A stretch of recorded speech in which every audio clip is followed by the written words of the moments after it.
Soldier of God, Syria is a power vacuum right now, especially with the SDF. Do you think SDF will retain power after Syria's interim government?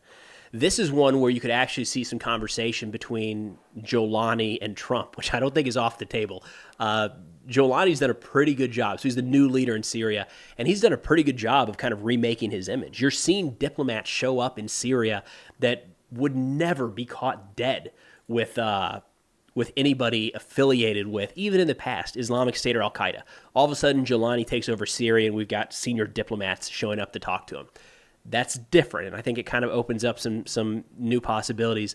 I think there's a situation there where, again, Trump's the guy that makes deals, right? He wants to make something out of nothing or find a way for it to benefit the United States. There are scenarios in Syria and the broader Middle East where deals could be made to benefit us in some way, shape, or form. I wouldn't write that off. So I don't know if it probably has to do with working alongside the SDF, especially in, you know what, let's pull up the map here. This will actually be helpful. Oh, never mind. This one's not. Here we go. See if we can get the map of control in Syria, because it's a nightmare, but it's gotten a little bit better recently. Okay, yeah, this is helpful. So when you say when he says SDF, you're generally talking about this yellow area here, for the most part, and then the rest here is mostly, I think there's some SNA up here, but mostly this is SDF.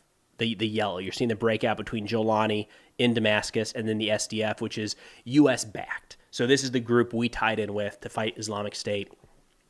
I haven't seen any indications that we're going to step away from that relationship or back it up any more than we already are. So, you know, it's hard to say, I think, at this point, if SDF is going to fall off or play a major role going forward. But as of now, it does seem like they've generally gotten along all right. But I do think we're still in the early phases of Jolani and the new government in Syria figuring out how do they actually govern this country. Again, remember, for anybody following this conflict, HTS was in charge of a portion, I went too fast, a portion of Idlib over here. So they went from being in charge of a portion, but also kind of regularly dodging Russian and Syrian attacks and artillery strikes and bombs, to taking over to running the entire country. Right? So they didn't have to really deal with border issues or trade or any sizable economy or immigration. One of the things in Syria right now is the number of people coming back into the country is staggering, which is like great, wonderful across the board, right?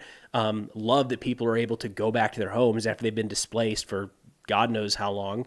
We've then got how many countries in Europe that faced, you know, a lot of pushback against immigration due to, it kind of kicked off with the flow of Syrian immigrants. So it's across the board great that people are coming back to Syria.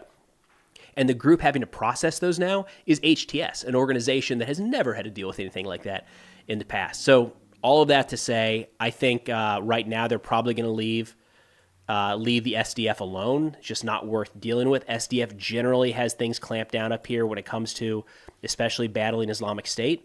It's probably, you know, something they'll come to once they get a couple other issues in Syria sorted out. But pretty messy across the board. Better messy now than it used to, but still pretty complicated.